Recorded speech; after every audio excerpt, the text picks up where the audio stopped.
el tema político, la voluntad política de un presidente que enfrentó al terrorismo, es cierto.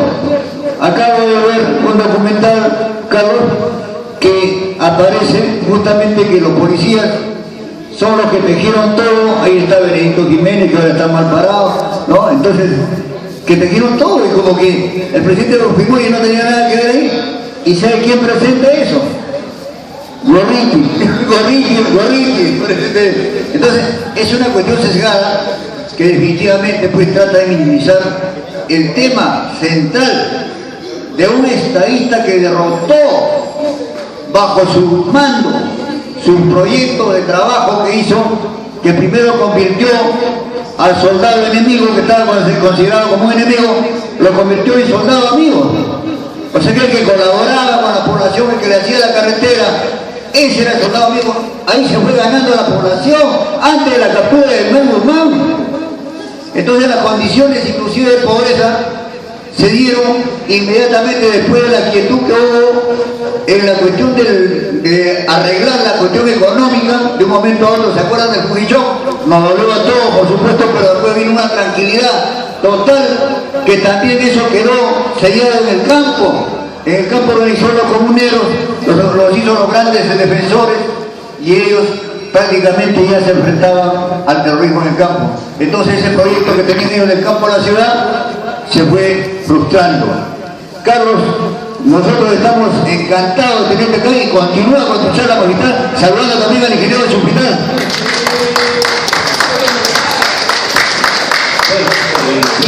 Efectivamente, Walter,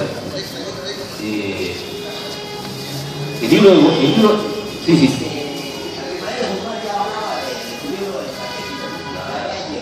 Había llegado, efectivamente.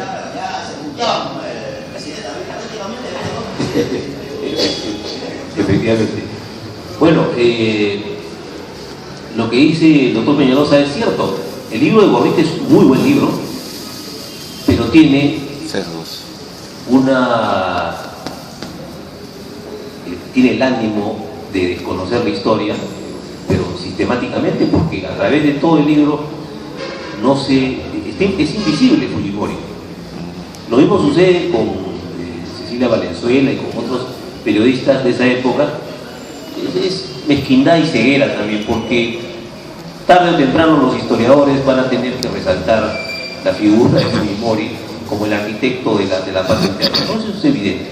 Bueno, pero volviendo a lo que estaba diciendo, y que también hago referencia, y es un homenaje a mi querido amigo Juan González Sandoval, policías como él ya no tenían esa información que se destruyó en los años, el año 80, que lo destruyó la dictadura militar, pero tenían un acopio de información personal que les permitía distinguir entre las izquierdas. Algunos de ellos eran gente muy acuciosa. Por ejemplo, en el año 80, Abimael Guzmán fue capturado, fue llevado a la prefectura. ¿No? Fue llevado a la prefectura.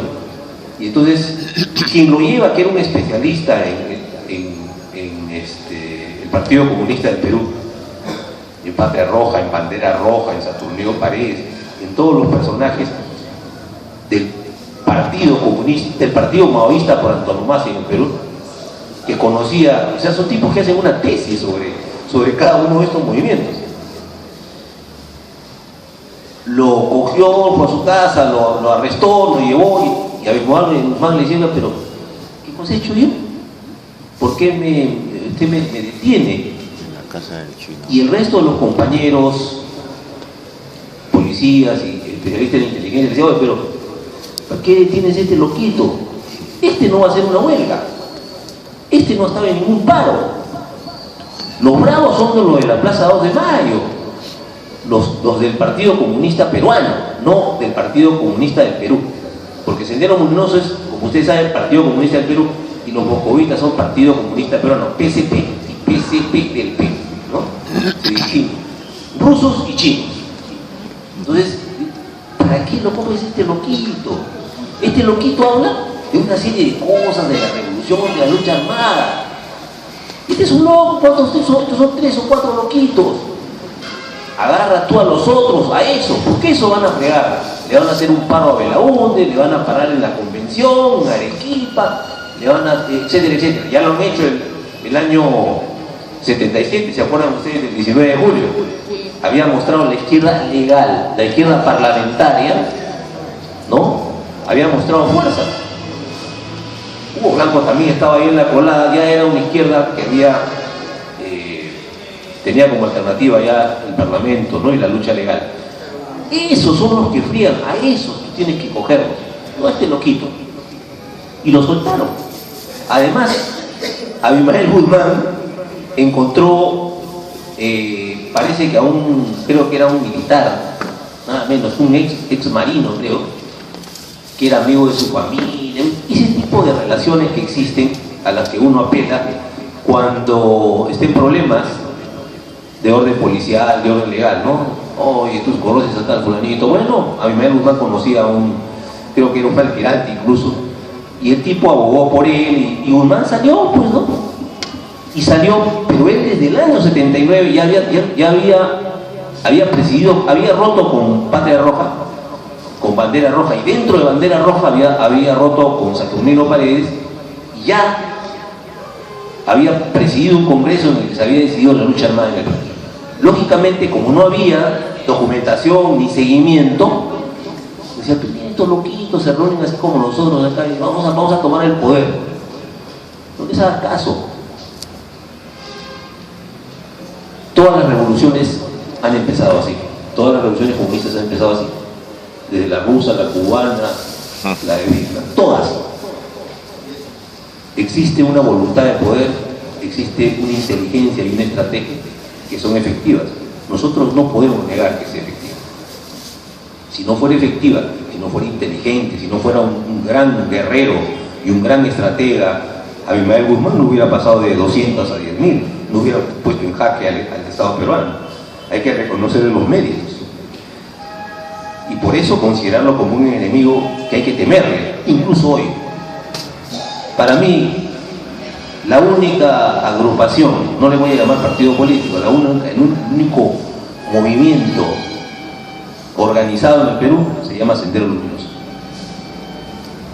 Tiene la ventaja sobre el resto de los partidos políticos. El resto de los partidos políticos están trabajando para el 2016. Algunos dicen quizá para el 2021. Sendero Luminoso no tiene fecha. La revolución y la toma del poder se hará por acumulación de poder. ¿Cuándo? Ya llegará el momento. Las dificultades son recodos en este camino. Seguimos para adelante y vamos a tomar el poder. No se pone en fecha y están así. Por eso es el gran peligro. No ha sido conjurado todavía. Cuando se captura Guzmán, entonces es posible la captura por estos elementos que he reseñado. Sin esos elementos probablemente esa captura no hubiera ocurrido. Como ya digo, en tiempos de García o en tiempos de Guzmán, ellos hubieran apelado a los tribunales, como ha ocurrido también en otras ocasiones. En Turquía existe un partido terrorista kurdo y creo que es Abdallah Bucalan, el Abimael Guzmán kurdo turco, hizo un proceso, o sea, llamó la atención, ¿no? Porque no existen esas leyes que había en el Perú. Con Fujimori se dieron, después del 5 de abril, esas leyes que permitieron que el Estado tuviera un blindaje. Señor, usted es un terrorista, usted utiliza recursos de guerra, atenta contra la población civil.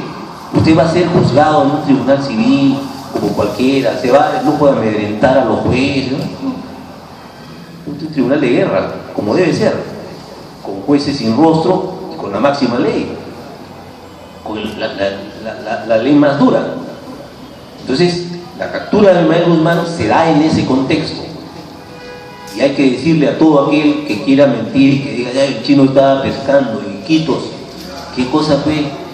¿Por qué se viene Fujimori a robar esa hazaña que no le corresponde? ¡Qué conchudo! Porque yo he escuchado, y ustedes han escuchado, que es la mezquindad suma, la suma mezquindad, es decir, lamentablemente es una enfermedad en el Perú, ¿no? Hay que reconocer al enemigo, hay que ser buen enemigo, hay que reconocer lo que hizo Fujimori. Hay cosas que ellos no pueden evitar. Por ejemplo, dicen, bueno, sí, pues Fujimori hizo la paz con el Ecuador, pero algunos llegan al extremo de incluso no mencionarlo, como fue el caso en el año 2000 o 2001, Javier Pérez de Cuellar y Alejandro Toledo, cuando se iba a conmemorar un aniversario de la celebración del Acuerdo de Paz, no mencionaron a Fujimori, no lo mencionaron. Eso es en el fondo es una ingenuidad, una gran ingenuidad, porque la historia no se escribe con la pasión de los enemigos, la historia se escribe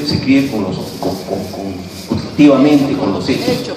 Probablemente en nuestra generación nosotros no veamos el reconocimiento masivo de la obra de Fujimori, no lo vamos a ver. Habrá un sector que dirá, sí, un gran presidente, y otro que dirá, bueno, sí, pero el chino tuvo errores, y otro que dirá, no, fue un miserable. Solamente cuando pase el tiempo, la verdad va a ser un ladrillo. Un ladrillo es un ladrillo, uno lo mira de cualquier lado, es un ladrillo. ¿De qué color? De tal color. ¿De qué peso? De ese peso. Y la historia es un conjunto de ladrillos, es un edificio de hechos. Sí, es un edificio macizo de hechos. Pero lamentablemente, como siempre ha ocurrido, eso se verá con el tiempo y serán los historiadores del futuro que ya no van a estar gobernados por ninguna pasión. En el año 2040, 2050, el que escriba una historia sobre Fujimori o sobre el Perú de fines de siglo va a querer desentrañar los misterios de la actuación de Fujimori y la naturaleza del fenómeno de Sendero Luminoso y la naturaleza de la respuesta a Sendero Luminoso, cómo sobrevivió la República Peruana, porque la República Peruana sobrevivió a Sendero Luminoso. No es imaginación afiebrada afirmar que si Fujimori, un hombre providencial, no hubiera llegado al 90, hubiera existido algunos escenarios como los siguientes: un golpe militar, al propio Vargas Llosa, que no iba a manejar la situación. No es demasiado arriesgado imaginar eso. Si Vargas Llosa y el Fredemo, es decir, Acción Popular y el PPC, no hacían lo mismo que hizo Fujimori, iban a ser sobrepasados por Sendero. Ya en el año 90 y tantos, en el Senado de los Estados Unidos se estaba discutiendo alguna de estas dos medidas: o aislamiento internacional del Perú si triunfaba Sendero Luminoso, o intervención de una fuerza multinacional al Perú, o sea, presencia multinacional en el Perú para combatir evidentemente una guerra civil. Sendero Luminoso probablemente hubiera tenido la mitad del país o gran parte que ya y su propia capital, en fin, no, claro, zona liberada. Entonces, la República del Perú sobrevivió a Sendero. Claro, el peligro todavía existe desde mi punto de vista, ¿no? Entonces, este tipo de realidades nosotros estamos viviéndolas aquí. Del 90 al 2014 hay un ciclo. Yo llamaría ese ciclo el ciclo de Fujimori. Fujimori empieza el año 1990 a gobernar, deja el poder el año 2000, pero aún vivimos el tiempo de Fujimori y la época de Fujimori. No es ninguna casualidad que algunos enemigos de Humala hayan dicho, como su papá, por ejemplo, que su enemigo político. Ese es el quinto Fujimorismo, o el quinto piso del Fujimorismo. Y que Toledo le haya dicho a Fujimori en la época de elecciones: presidente, yo voy a construir el segundo piso. ¿Por qué? ¿Por qué se habla de pisos y se habla del quinto piso, del segundo y el quinto piso del Fujimorismo? Porque la reconstrucción nacional dejó bases en términos de economía, de tratamiento del capital extranjero, de organización de la sociedad. Las reformas no se completaron, pero se dejó muestra, como el caso de la SUNAT, que fueron ejemplares incluso para América Latina, programas sociales. Es decir, se dejó un modelo de país que ha seguido siendo modelo pero con las imperfecciones de gobiernos que no han aplicado la receta magistral de Fujimori. Pero seguimos viviendo la era de Fujimori. Estamos en un fujimorismo sin Fujimori. La Constitución es la columna vertebral de ese modelo. Y no la han derogado. Cualquier valiente de estos que salió, que ha triunfado y que ha ganado, podría haberla derogado. No ha querido porque no es tonto. Porque si yo reniego a una persona, le compro su negocio, el negocio es bueno, el negocio y la persona son dos cosas distintas. Yo sigo para adelante con mi negocio porque va a tener dinero. Y la ventaja de estos años, hasta el año 2014, es que han gobernado, como se dice, con piloto automático. Han administrado, a Fujimori le tocó administrar en los primeros años una crisis terrible, y a esto le ha tocado administrar un país reconstruido. Entonces todo lo que han logrado, lógicamente, no hay que mezquinearle a Toledo, ¿no? Pero ha sido un poco de prudencia y de sentido común. Se podría haber avanzado más, pero por lo menos no han retrocedido. Por eso que se dice que están en el edificio del fujimorismo. ¿Cuándo terminará esta era? No lo sabemos. ¿Qué fuerzas políticas, qué fuerzas sociales aparecerán o están apareciendo? Que terminen con este ciclo y con esta era, no lo sabemos. Yo mañana voy a tener, esto les confieso, quizá un poco de alarme, ¿no? Pero, bueno, una reunión con una jovencita, una estudiante de la Universidad de Oxford que está haciendo un trabajo de tesis que se titula El populismo de derecha de Fujimori, para optar un título en la que es la principal universidad del mundo, Oxford. Cuando me pasó el documento, porque me ha pasado un documento para saber de qué vamos a conversar, porque yo soy una de las cuantas personas que va a consultar para tener la versión de la gente que ha trabajado con Fujimori, ¿no? Cuando me pasó este documento, me inquietó el título, ¿no? Porque ya yo he leído otro título, creo que es de Aníbal Quijano, sociólogo de izquierda, que es El populismo autoritario de Fujimori. Un hermano mío que ya no vive, creo que lo conocí, alguna vez me dijo: lo de Fujimori es populismo pragmático. Yo no creo eso. Yo creo que una de las cosas que los intelectuales hacen a veces es programarse y colocar un rótulo. ¿Por qué hablar de populismo? Todos sabemos lo que es el populismo. ¿Y por qué encasillar a Fujimori en la derecha? Todos sabemos lo que es la derecha. En todo caso habría otras posibilidades, incluso desde el marxismo. Fujimori sería un cesarista o un bonapartista. ¿Qué es eso? Cuando el sistema capitalista entra en crisis, pues aparece alguien que corta las libertades y las instituciones burguesas, como el Parlamento, por ejemplo, y gobierna a un momento en que ya las cosas vuelven a su lugar, ¿no? Decir que Fujimori fue un populista de derecha es simplificar las cosas. Yo creo que es inclasificable todavía. No hay que partir de un rótulo para acomodar lo que hizo a ese rótulo, que esa es una operación intelectual un poco tramposa. El gobierno de derecha de Fujimori, entonces yo empiezo a estudiar todo aquello que me va a llevar a la comprobación de que era de derecha y era antipopular. Pero si yo soy realmente objetivo, me voy a encontrar con que hay algunas piezas que no encajan. Por ejemplo, hay muchos liberales en el fujimorismo. Yo no soy liberal, creo que Fujimori no era liberal. Una de las peculiaridades del pensamiento de Fujimori, de lo que él quería hacer con el Perú, es importante, en este caso, cuando Fujimori podía haber liberalizado las tierras en la sierra peruana no lo hizo. Y mucha gente, yo he sido testigo, no diré nombres, pero le dijeron, en esa época de frenesí liberal,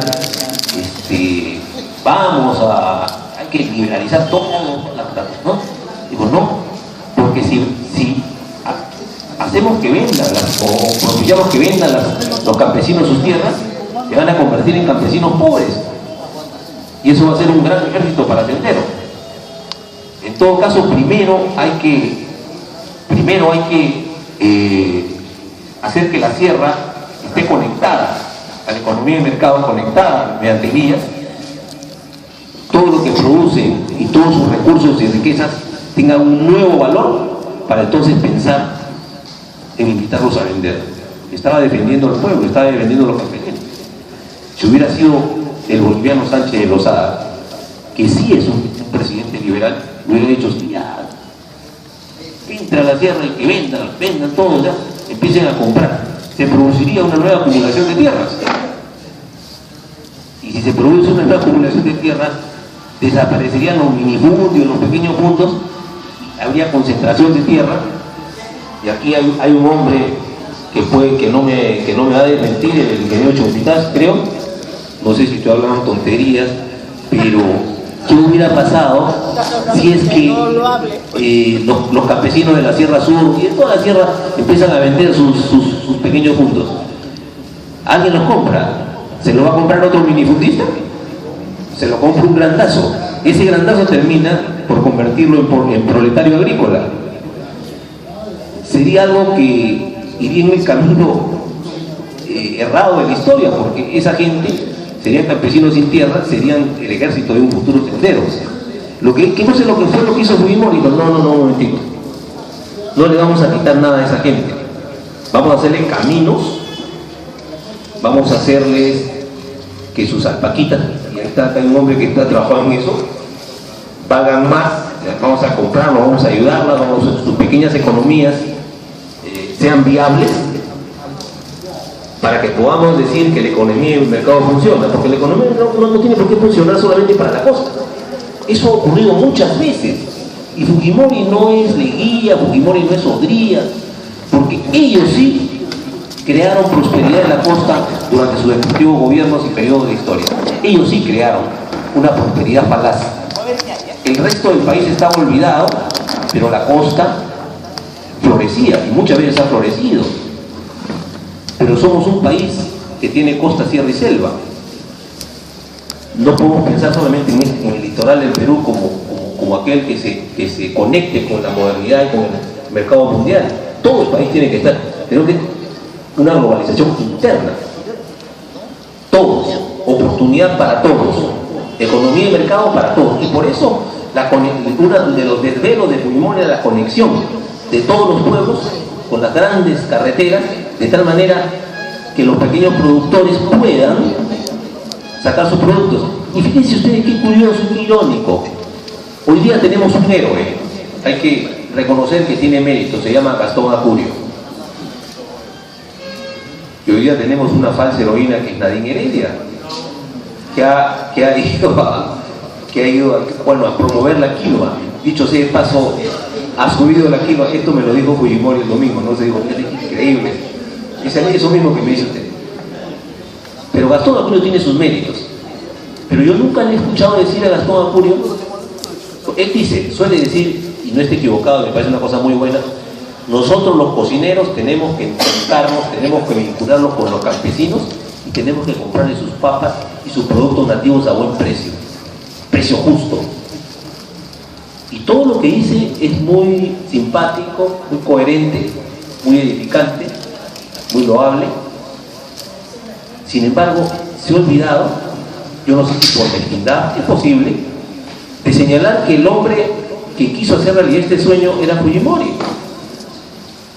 Nunca Gastón ha dicho, bueno, sí, en los 90 se empezó por pretender conectar, y se conectó muchas de estas pequeñas economías agrarias, de donde vienen todas esas papas nativas, la quinoa, la kiwicha, todos esos productos que hoy día están en la boca de todo el mundo en Mistura. ¿Alguien va a hablar de Fujimori en Mistura? bueno, probablemente en la mistura del año 20 se empiece a hablar.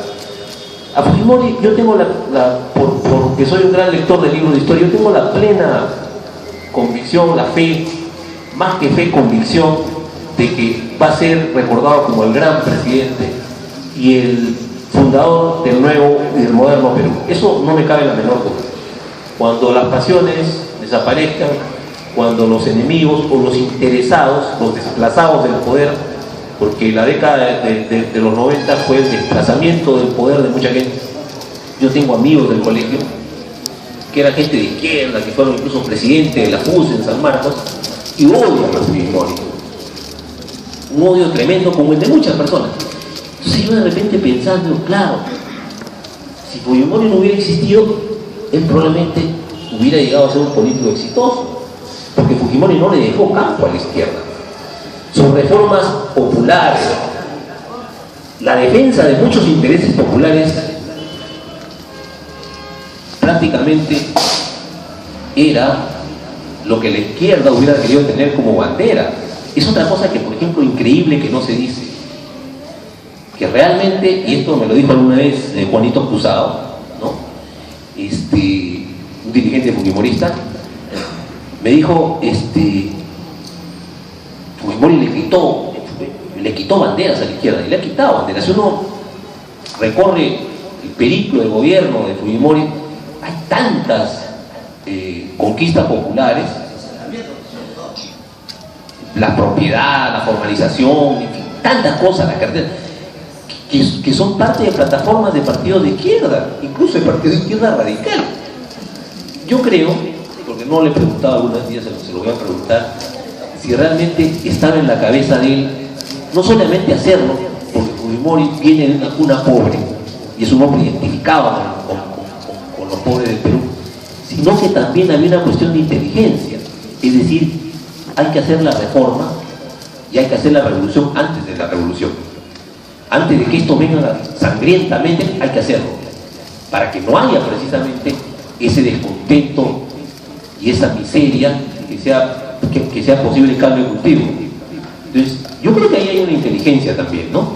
Además de una adhesión a la gente pobre, además una inteligencia. Claro, pero claro, porque es y son cosas que además lo que Fujimori ha hecho es lo que han debido hacer todos los gobiernos y los partidos democráticos de izquierda. O sea, partidos democráticos no conservadores han debido a través del siglo y desde antes del siglo XIX, del siglo XX, ir haciendo realidad estas aspiraciones populares. No, la izquierda, pero la derecha también. O sea, lo que hizo Fujimori fue poner al día al país. Llegó a una casa que, es decir, la ventana se caía, la columna se caía, la arregló. Oye, pero esto ha debido hacerse, debe tener mantenimiento y hacer y progreso, porque en esta casa vivimos, pero no se hizo. Y llega alguien y arregla la casa. Entonces empieza pues en el Perú siempre la piteadera, ¿no? Y el raje, porque lo hizo. ¿Por qué lo hizo? Y que lo ha hecho mal, que faltó una ventana, que faltó pintar. Y en realidad hay que empezar por las estructuras de la casa. Las estructuras están cayendo y las robusteció, para que la casa dure, para que la república sea una república duradera. Son cosas que podamos intuirlas nosotros, saberlas nosotros, como digo, esto ya para terminar, que mañana lo van a dejar en claro, en blanco y negro, los historiadores en el futuro. Eso no cabe la menor duda. Eso siempre ha sido y así será. Así que las personas que hoy día desconocen la historia, bueno, pues lo hacen porque así siempre será, ¿no? Se vive un momento de pasiones, de confrontación, ¿no? Con todo eso, pero cuando ya esto pase, se hace la cuenta, se saca la cuenta y a la final está, ¿no? Sumas y restas y a la final es pues este señor fundó, que para mí ha fundado el nombre, ¿no? Bueno, muchas gracias. Yo realmente